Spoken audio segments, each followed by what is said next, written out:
Halo, selamat datang di My Business My Life, channel bisnis kita. Bersama dengan saya Nityanto Yuda. Business Talk kali ini kita akan ngobrol-ngobrol dengan Mbak Susi hari ini, pendiri dan owner dari Keripik Bayam. Seperti apa itu Keripik Bayam? Kita akan nanti ngobrol-ngobrol dengan Mbak Susi.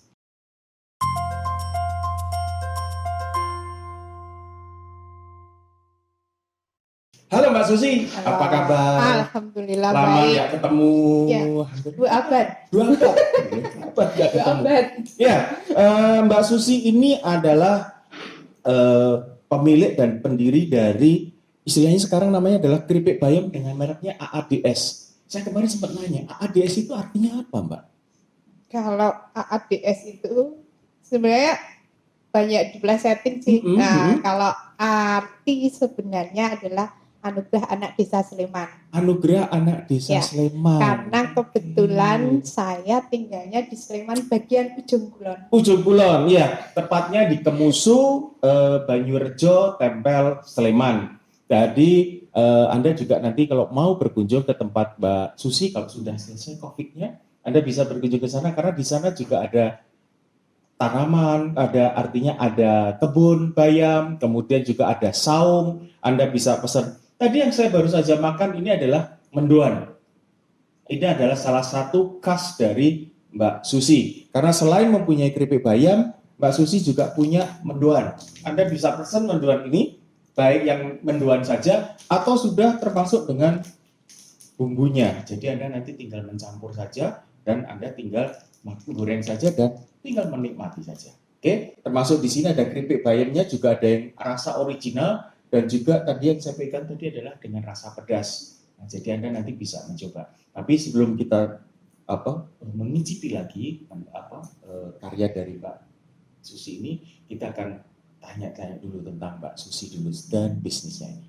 Jadi gimana Mbak Susi?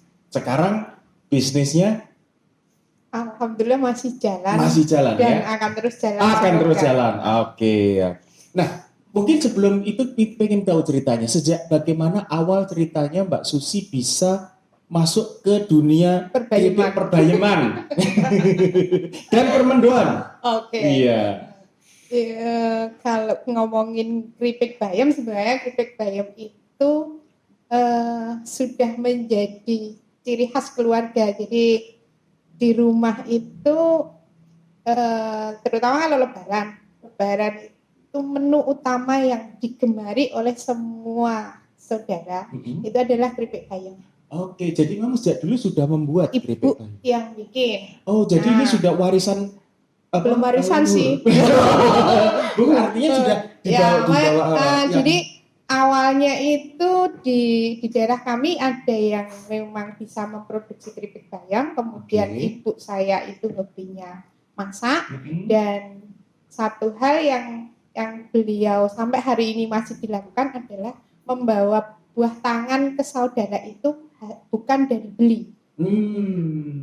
Tapi dari entah membuat, entah panenan ya, khas orang tua kala itulah kayak gitu. Nah, 2008 saya dan adik saya jualan pulsa awalnya. Awal-awal ada handphone mulai menjamur gitu lah. Itu 2008 itu jualan pulsa, terus suatu hari nemu brosur pas mau beli pulsa, jadi kayak bayar depositnya itu kala itu kan belum kayak hari ini. Ya, bisa semua juga bisa lewat. Nah, kalau hari itu ya saya harus datang ke outletnya yang jualan pulsa, membayar, kemudian pulang baru bisa jualan. Nah, seperti itu. Nah, suatu hari ketemu dengan hujan. Nah, berteduhlah saya sambil salat asar di sebuah masjid di seputaran Kejayaan. Oh, Kejayaan ya. Jadi tinggalnya tetap di kampung tadi, tapi jadi Anda tetap jual pulsa di rumah itu ya. Jadi berawal dari situ, kemudian nemu brosur tentang entrepreneurship. Dari hari itu entrepreneurship apaan ya? Mau diajarin apaan ya? Nah, itu tetangga sebelah Mbah Marto namanya, nggak bisa baca tulis, bisa jualan sampai punya toko dan putra-putranya jadi sarjana. Emang entrepreneurship nanti diajarin apa ya? Udah, nol, nggak ada bayangan apapun. Nah, prinsip kami, udah ikut aja, ini bayarnya bisa dicicil kok. Toh ketika kita masuk dalam satu komunitas, kita punya banyak teman, banyak jaringan, dan yang nanti akan bisa membesarkan usaha kita. Jaringan, jadi sudah disiapkan oleh Mbak. Itu awalnya, pemikiran awalnya itu. Kemudian mengingat hari itu transportasi belum seperti sekarang. 2008 itu angkutan umum kan juga masih yang kayak bis, kota dan sebagainya kayak gitu. Dan saya tidak bisa pakai motor. Jadi keputusan kami yang mengikuti kelas entrepreneurship adalah adik saya. Nah, tapi karena tujuan mengikuti ini sudah untuk belajar, jadi setiap pulang dari belajar, kita diskusi di rumah bareng bapak dan ibu. Wah. Jadi pandangan orang yang tidak paham dunia hari ini pun masuk ke kami.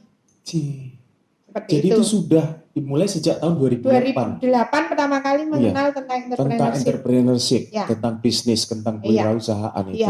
Dan itu tidak hanya adik Mbak Susi saja, tapi juga yang ikut satu. Saya ikut satu, benar. Nah, tapi di rumah kita sharing. Ini dia yang paling penting, justru ini salah satu kunci, jadi sharing.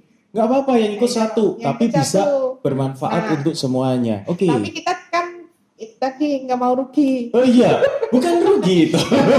Namanya jadi, sharing itu. Jadi berbagi. Setiap ada, jadi kan si lembaga entrepreneurship ini kan juga butuh dikenal orang pastinya. Pasti mereka sesekali mengadakan event boleh ngajak teman. Nah disitulah saya masuk ikut. Jadi kan kenal. Nah saya pun saat itu kenalan dengan nama Susi dengan nama panggilan di rumah. Panggilan. Bentar, itu masih dengan pulsa ya? Bisnis pulsa? Pulsa ya, masih pulsa. Nah di rumah panggilan saya bukan Susi. Siapa? Panggilan saya Rini. Rini. Ya, jadi gitu.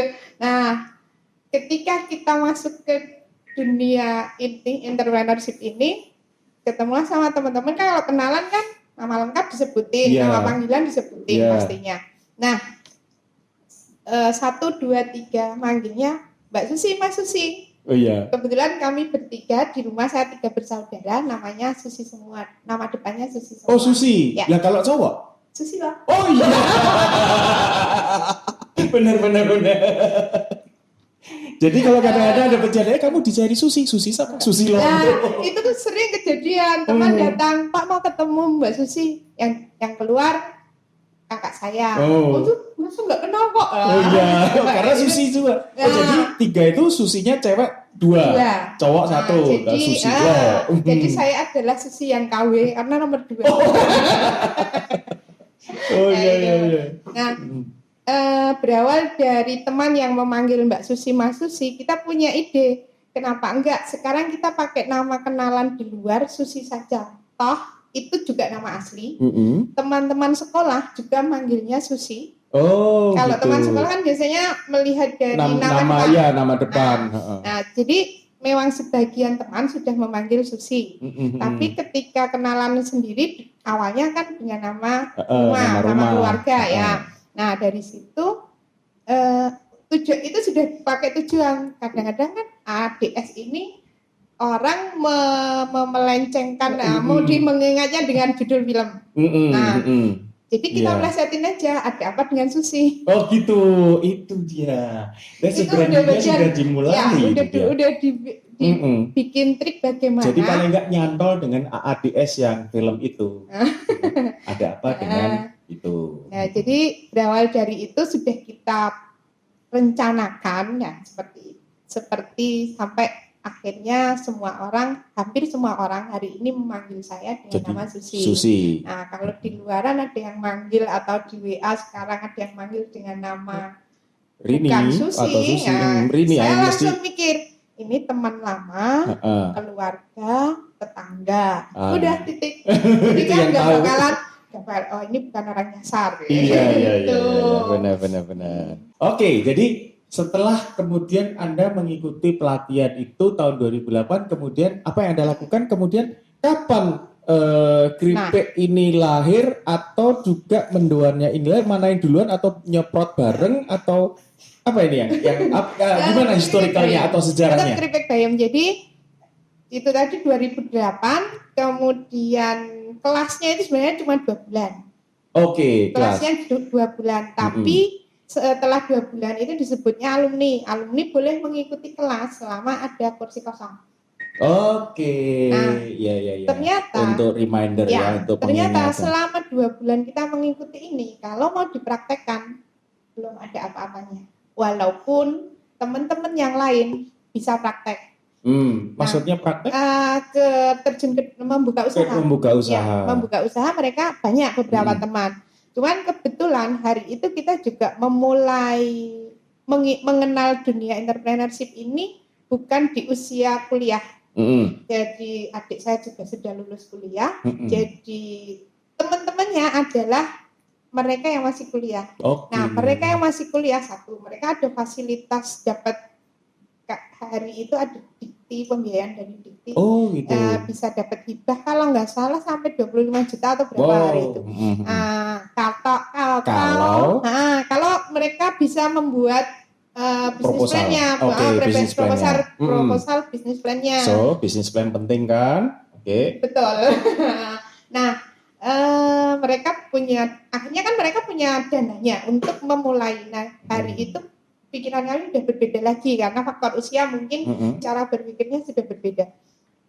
Saya tidak punya duit dan saya sudah tidak terbiasa meminta uang kepada orang tua. Jadi ingin memulai usaha itu bagaimana caranya saya bisa memulai usaha dengan apa yang saya punya. Nah, akhirnya dibilang lama memulai, ya. Tapi lama ini bukan berarti kita rugi karena dalam proses mengumpulkan kekuatan ini, kesiapan, kemampuan ini kan bukan sekedar material. Pematangan pemikiran ini ternyata lebih dari segalanya menurut saya. Terbukti dengan beberapa teman di bulan ke-6 usahanya sudah hilang. Jadi memang bisnisnya bagus tapi mental.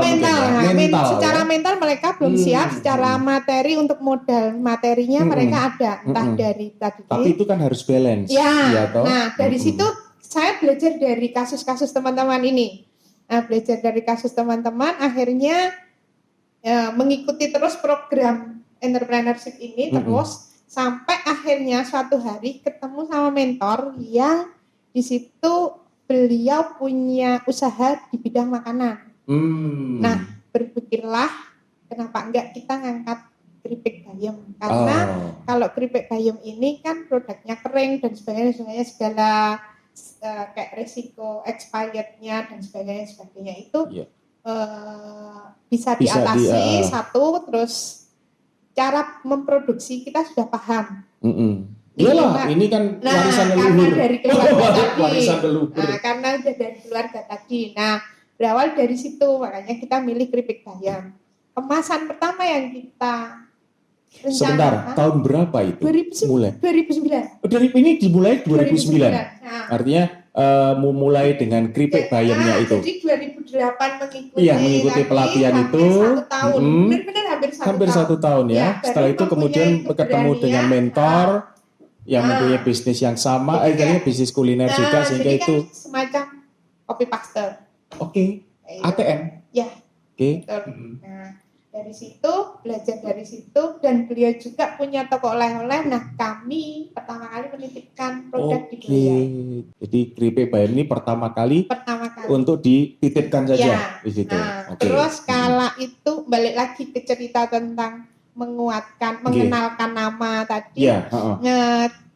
Adik saya kan namanya Susilo. Kala itu presiden kita kan SBY. Ya sudah, kita pakai. Kita juga, ya adik saya juga disebut sama teman-teman itu dengan sebutan SBY. Susilo Bayam Yogyakarta. Brandnya kan ya, pas juga gitu. Gila. Jadi kayak ngepas-ngepasin itu menjadi hobi yang berkelanjutan. Iya. Dan inilah kompaknya satu keluarga untuk saling mendukung dalam bisnis ini. Lanjut.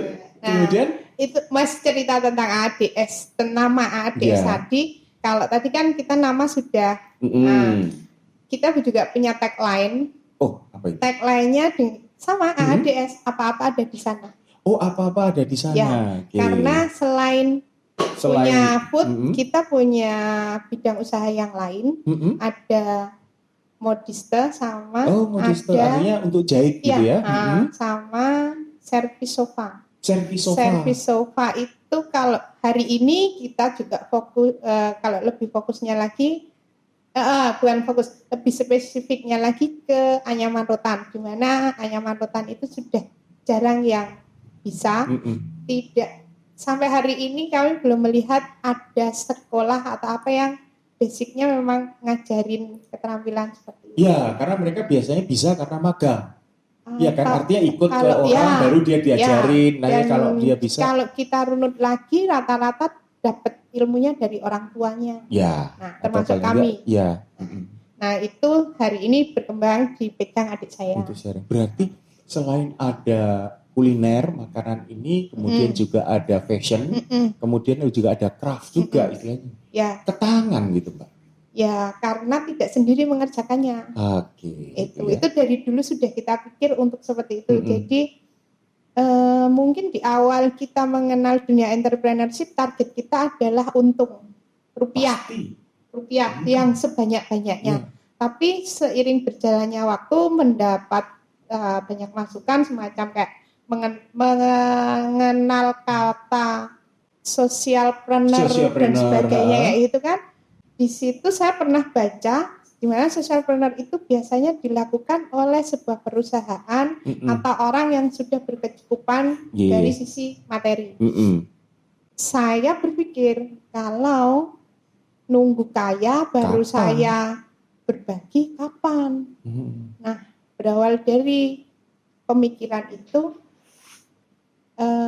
tujuannya otomatis menjadi bergeser. Hari ini yang saya rasakan secara pribadi lebih ke mau dibawa kemana ADS ini, ya mau dibawa seberapa besar manfaat yang bisa kami berikan kepada lingkungan. Oke, jadi tidak hanya ke dalam, artinya ke dalam itu ke diri sendiri saja, tetapi juga harus melibatkan ke lingkungan juga. Apa yang kau lakukan, Mbak Susi?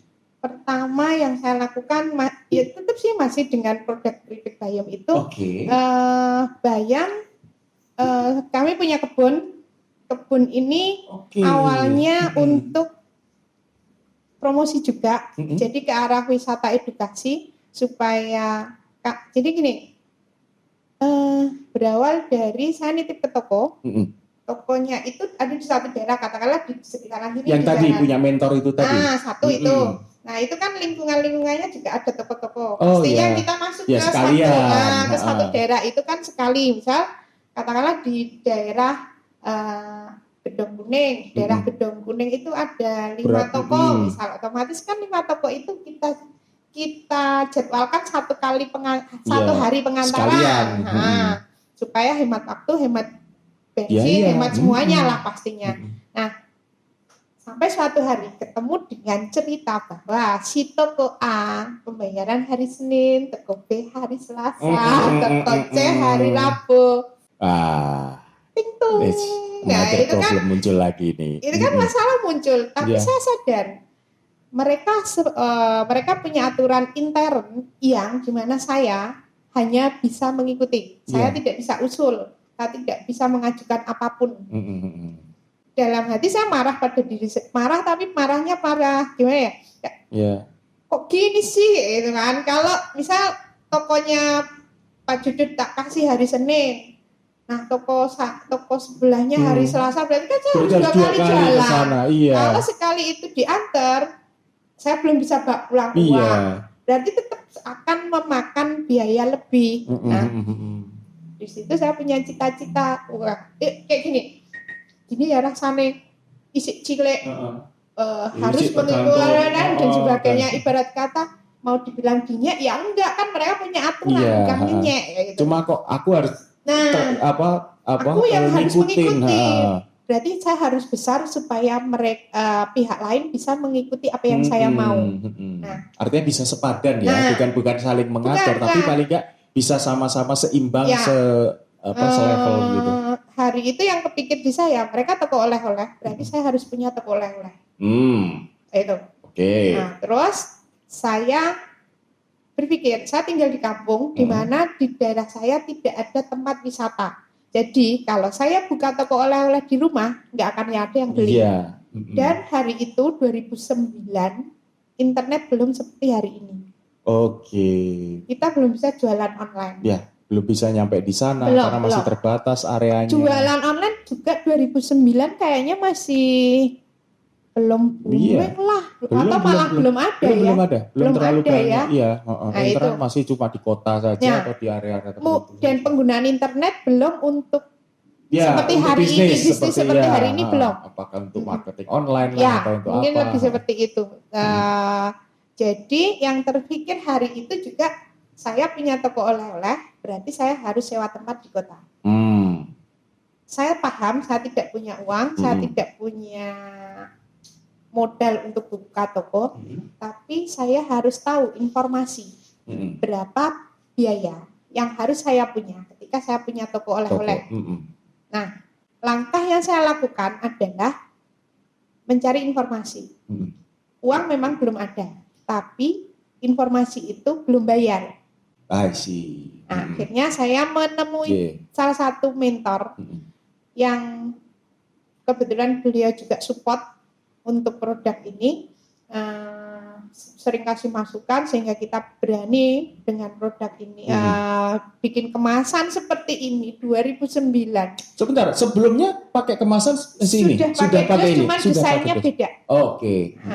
Sudah pakai dus, cuma desainnya beda. Jadi 2009 kita boleh dong bergaya dengan kemasan dus, keberanian. Nah, sementara saat itu semua rata-rata masih pakai plastik. Ya, bahkan di toko oleh-oleh. Butuh modal, artinya untuk pembuatan ini dan untuk desainnya. Nah, keberanian yang seperti itu sangat-sangat saya butuhkan hari itu pun ya. Tapi kan keberanian kan bukan suatu kenekatan, tapi dengan perhitungan. Anda pasti kan lama. sudah, itu dia. Nggak cuma hanya sekedar menyiapkan material saja, noto hati. Ya tadi yang saya bilang tadi ya, tadi saya sambil pikir-pikir, foto yang dimaksudkan dengan Mbak Susi, ternyata di dalam bisnis itu juga harus noto hati. Kenapa? Karena seperti yang saya katakan itu, 3C itu dulu ya, komitmen, konsisten, continue. Itu yang harus benar-benar, karena itu kalau hati kita nggak cocok, nggak pas, ada passion, ya salam, sudah selesai. Jadi ternyata untuk berani itu, kita tidak, untuk berani membuka bisnis, itu tidak sekedar kita membayangkan untung yang akan kita punya, tapi sekaligus rugi yang kita hadapi. Iya, kenapa? Itu yang saya katakan, di dalam bisnis, apapun yang kita pilih selalu ada risiko dan konsekuensi. Dipikir risikonya itu hanya rugi saja, tapi untung sebetulnya juga suatu risiko gitu, ya kan? Ya. Oke, jadi akhirnya diputuskan dan akhirnya tetap yakin bahwa ini bisa. Jadi berawal untuk menentukan kemasan ini, kemasan pertamanya kita pakai toples, terus dikasih tulisan khusus pesanan. Nah, suatu hari ada mentor yang pesen 10. Nah, itu pesanan dari mentor terbanyak hari itu 10, rata-rata beli 1. Jadi setiap ada kelas, saya setelah memutuskan untuk mengangkat produk ini menjadi menjadi kendaraan bisnis kami. Nah, itu setiap hari, setiap akan ada kelas, saya produksi, saya goreng, saya kemas pakai toples, kemudian dikasih stiker. Nah, salah satu kalimat yang ada di stiker itu adalah khusus pesanan. Itu. Nah, ditanyalah kita sama salah satu mentor yang pesen 10 tadi. Kenapa khusus pesan? Karena ini istimewa, Mas.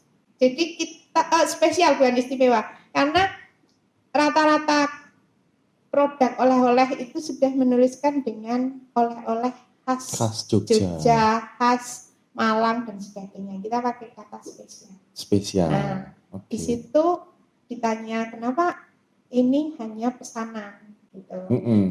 karena ini spesial, kalau nggak besar nggak bakalan ada. Padahal sebenarnya karena produksinya belum setiap hari. Belum setiap hari, Ya. dan itu memang sudah diperhitungkan ya. Sudah, jadi kalimat ngelesnya dalam tanda kutip itu sudah. Nah, dari situ si mentor tanya, rumahmu di mana? Di sini. Nah. Kalau ada orang dari luar kota datang ke Jogja, jalan-jalan di Malioboro, pengen produkmu, nelpon kamu nggak ada, apa kamu akan bisa jualan? Nah, itu akhirnya kita cerita. Sebenarnya kita udah punya rencana Mas, bikin kemasan pakai dus bla bla bla bla. Tapi kenapa? Mahal Mas, gitu kan? Mahalnya seberapa? Nah, kita bercerita hari itu 2009 dengan anggaran 2,5 juta bagi kami yang baru memulai itu lumayan gede pakai banget. Itulah dari situ terus dilanjut sama si mentor. Kamu mau jadi pengusaha kok pelit? Gubrak gitu ya, terus kayak plak gitu. Ya wes, hitung duit, punya tabungan nggak? Punya tabungan. Nah ternyata 2.500.000 yang harus kita siapkan itu kebagi kan untuk biaya desain, untuk biaya material bahannya, bla bla bla bla. Nah, saya nyari informasi lewat telepon, hari itu masih pakai Yellow Page. Iya, masih buku itu? Iya, masih pakai Yellow Page. Tebel. Terus yang ada percetakan di mana? Bermodal berdiri di pojokan ruang karena telepon kami ada di pojokan ruangan. Itu belum pakai handphone. Udah ada handphone. Sudah ada handphone 2004 sudah pakai handphone toh. Sudah ada handphone. Cuman kita hari itu ada telepon yang sampai ke kami flat sih hari itu. Kayak ini kan ada telepon di rumah yang untuk keluarga. Yang nggak perlu pakai kabel itu ya. Jadi untuk keluar di rumah lumayan rada gaya itu di desa di kampung tapi punya telepon. Terus gede sih coin box juga. Jadi nanti kalau tetangga telepon juga nanti bisa masuk. Biasanya dimanfaatin jadi wartel kan. Oh iya kan, benar bisa. Nah, terus dari situ model kertas sama teleponnya teti. Percetakan ini harganya segini. Sampai ketemu sama percetakan. Jadi ada komparasi ya, ada perbandingan dulu. Ada percetakan yang nanya, kertasnya dari kami atau Mbak sendiri? Filmnya sudah ada belum dan sebagainya. Akhirnya sekaligus belajar ya. Nah, di situ saya catat semua. Kalau sudah ada berapa, kalau belum berapa ada. Berarti kan saya punya datanya. Iya. Dari semua pertanyaan yang diajukan dari pihak percetakan, yang saya tahu artinya baru 2, kertas sama desain. Pon iya. Film apa itu nggak ngerti. Nah, akhirnya kita dapat ilmu di situ. Diskusi lagi, kemudian adik saya belajar dari teman-temannya, dapatlah ilmu tentang desain tadi, kemudian didesain sendiri. Ini desain sendiri? Iya. Oh, nice. Jadi kemudian berlanjut ke belajar tentang desainnya. Minimal untuk diri sendiri menghemat, hari itu menghemat 1 juta. Dari situ kita baru tahu bahwa desain itu nilainya tidak murah. Ya. Jangan kemudian harga teman, harga kasih sayang.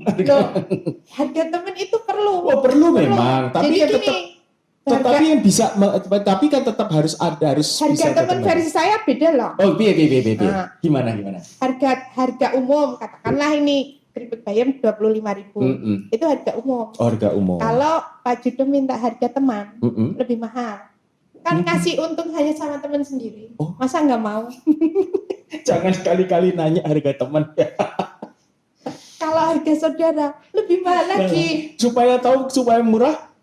Harga kasih sayang. Oke, yang benar itu. Jadi kalau sama teman harusnya kan juga memberi untung dong. Jangan malah itu yang rata-rata kan ngomongnya seperti itu. Nah, itu harus dipahami semuanya. Jadi kayak mungkin orang harga teman itu pasti mintanya kan lebih murah. Tapi bagaimana kita menyampaikan kepada banyak orang semacam kayak pembelajaran, tapi orang itu kalau diajarin kan rata-rata nggak mau. Ya, tapi kita butuh memberi pengertian kepada semua orang bahwa kita itu bisnis gitu loh. Iya, dan ini her business is her life gitu loh. Ya. Bisnis kita kan, bisnisnya Mbak Susi kan untuk hidup juga gitu. Jadi tolong please bantu Cah. Nggak cuma Mbak Susi tapi juga teman-teman semua pelaku bisnis itu juga, dan teman apalagi untuk orang-orang yang kreatif tadi seperti desainer itu tadi. Kan nggak modal apa-apa, nggak modal ini yang paling mahal ini. Oke. Ya, lanjut. Oh, jadi dari 2,5 juta tadi jadi bisa 1,5. Cuma 1,5. Ya. Jadi dari desainnya karena bisa dibuat desain sendiri. Bikin sendiri, kertas beli sendiri. Udah tahu tempatnya ya. Tahu, kalau kertas toko akhirnya kertas jadi, kan ada. Ya. Selama ini kan taunya kertas paling hanya untuk rim-riman atau hanya untuk itu aja. Toko kertas di mana tahu, jadi tahu. Terus kemudian pon itu yang dimaksud apa? Ternyata pisaunya itu. Nah, kita tak cari di mana orang yang membuat, dapat info langsung ke pengrajinnya. Akhirnya dari seperti itu kita berkembang. Kalau ada teman yang butuh bantuan, kita tahu kita bisa bantu. Harga pasarannya berapa, minimal kan kita jadi carinya di mana, tak kayak oleh, bisa, aku juga bisa gitu. Dapat side business juga. Jadi gitu. Kadang kalau sampai hari ini orang bingung, kok Kak bisa tahu semuanya? Ibarat kata ya karena kita belajar benar-benar dari nol. Ya memang kendalanya satu kan harus ke sana, ke sini, ke sana, ke sini. Tapi kan worth it, artinya seimbang dengan nilai yang kemudian bisa kita tekan gitu kan. Ketika kita ilmu itu sudah nyantel di kita, insya Allah nggak bakal hilang. Itu dia. Jadi nggak akan ada ruginya. Oke. Ini makin semangat saya dengan Mbak Susi kayak gini nih. Oke, next. Setelah itu kemudian perkembangannya bagaimana dengan ini tadi? Karena tadi perkembangan ke sosiopreneur segala itu tadi ya. Karena saya kita tadi waktu sebelum ini kita juga ngobrol-ngobrol, ternyata Mbak Susi juga memberdayakan teman-teman tetangga yang ada di lingkungan. Biar Mbak Susi aja cerita seperti apa itu. Oke. Jadi kalau memberdayakan secara signifikan sih belum. Cuman mungkin dengan saya bercerita banyak orang yang bisa dan mereka justru bisa melakukan lebih dari apa yang saya lakukan. Jadi enggak apa-apa. Iya enggak apa-apa, kan lebih bagus. Lebih banyak orang yang melakukannya akan lebih bagus. Nah, jadi bayam itu kan sebenarnya tanaman yang mudah tumbuh, dimanapun bisa. Ibarat kata kita nggak punya lahan pun di plastik kresek. Oh bisa ya? Dikasih tanah. Kayak hidroponik gitu ya? Ya, apalagi hari ini ilmu-ilmu tentang pertanian sudah banyak banget. Dan itu bayam dengan mudahnya bisa. Mudah. Nah, siapa sih yang nggak tahu berapa harga bayam? Termasuk sayuran yang relatif murah. Iya, biasanya kan bayam tuh dijualnya kan per ikat gitu kan. Per ikat. Nah, tapi ketika kita mengolahnya dengan baik dan benar dan tepat sasaran dan tahu pasarnya, dia akan bernilai lebih. Di situ ya. Jadi tidak hanya sekedar bayam, apapun itu, Anda memberi satu nilai lebih, value added. Di sini hanya ditambah dengan tepung, digoreng, dibungkus, dan nilainya sudah bisa menjadi Mbak Susi. Jadi ketika saya pasti yang namanya pembeli dan penjual itu kan pasti berseberangan. Yang pembelinya pasti pengennya kan semurah-murahnya. Kita sebagai penjual pasti kan pengennya setinggi-tingginya, semahal-mahalnya. Nah, bagaimana orang mau membeli dengan harga yang saya mau. Pasti kan bukan sekedar saya ngomong ini produknya enak, produknya bagus, kemasannya bagus. Saya nggak beli kemasan dan sebagainya, pasti seperti itu. Nah,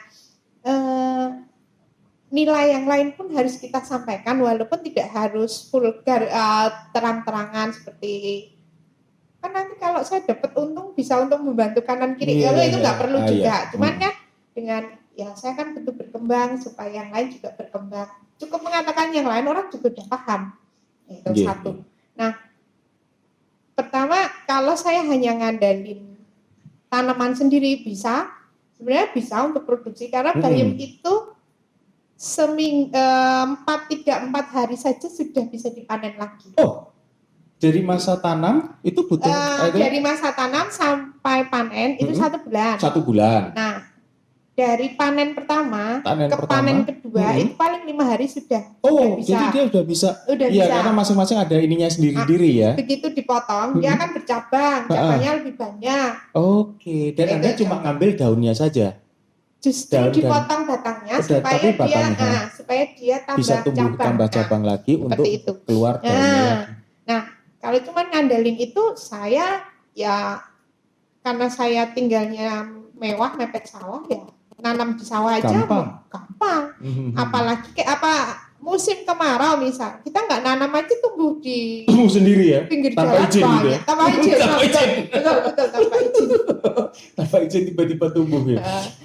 Itu. Pada saat pertama kali Mbak Susi membuat keripik bayam ini masih ingat nggak berapa yang dibuat atau berapa dos atau berapa kilo atau berapa ini yang dibuat pada waktu rata-rata hari itu saya membuat 1 kilogram dari 1 kilogram tepung setiap ada event tadi.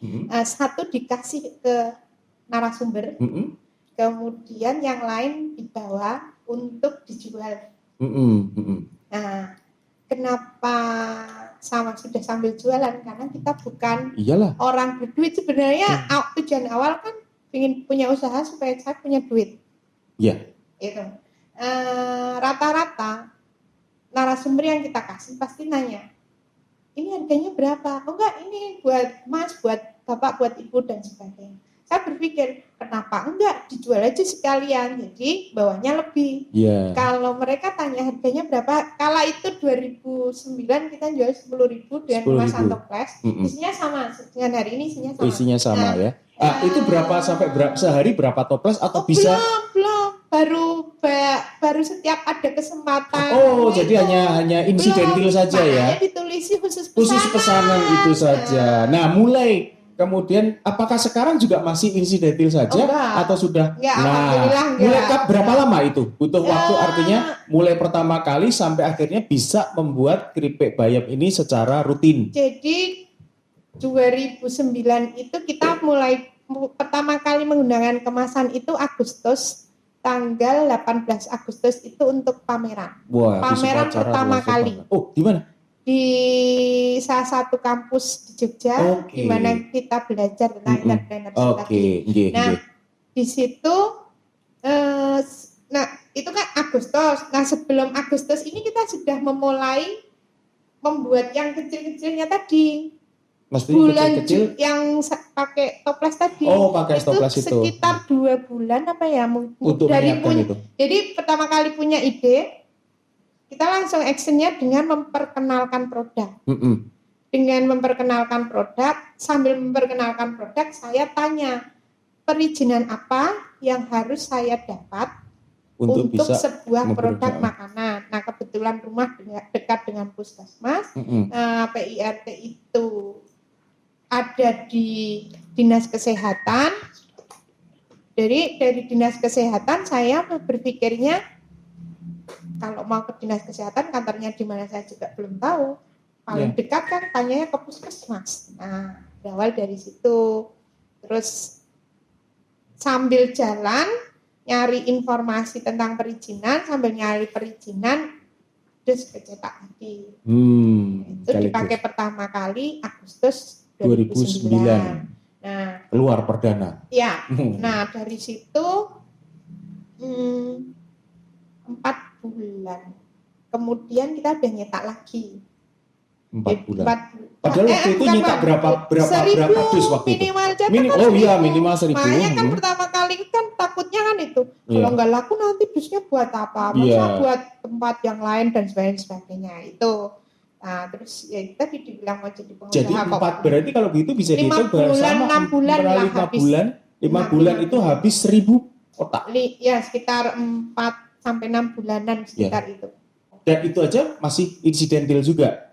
Itu sudah begitu punya dos, kita mulai mengenalkan ke toko oleh-oleh. Mengenalkan ke toko oleh-oleh di mana kalau pas Kulon Won dan Nenteng disambut dengan ramah ketika tahu saya posisinya sales langsung jutek. Apalagi lo datangnya nagih gitu ya. Jadi kalau untuk yang keripik bayam ini bisa tahan berapa lama? Kalau yang saya tulis di kemasan itu 7 bulan. 7 7 bulan. Ya. Iya, ini sampai Januari 2021. Berarti ini cukup lama ya. Artinya dengan rasa yang sama. Dan rasa yang sama, ya. Ya. Iya, saya secara enggak melempem. Enggak. Kemasan dalamnya kita aluminium foil. Oh, ini aluminium foil. Ya. Jadi yang kenapa kita nulis jadi Anda sudah mulai istilahnya secara teknologi juga sudah digunakan bertahap gitu. Juga sih. Bertahap ya. Awalnya dipakai plastik tipis, terus kemudian gitu. 2 minggu sudah melempem, terus berkembang lagi dan itu semua informasi kita jalanin sendiri. Artinya karena komunitasnya dulu nggak banyak, dapat kesalahan kita jadikan pelajaran. Dan itu tidak enak, lama. Makanya sekarang kalau ada yang nanya, udah saya kasih aja yang nggak enak, sudah yang dulu aja, sekarang biar enak. Oke. Nah, karena begini, saya lihat pada saat pertama kali itu katakanlah dalam waktu 6 bulan habis 1000 dus, istilahnya 1000 box. Jadi hampir sebulan itu 200-an lah, 200-an. Nah, kalau sekarang nyungsep.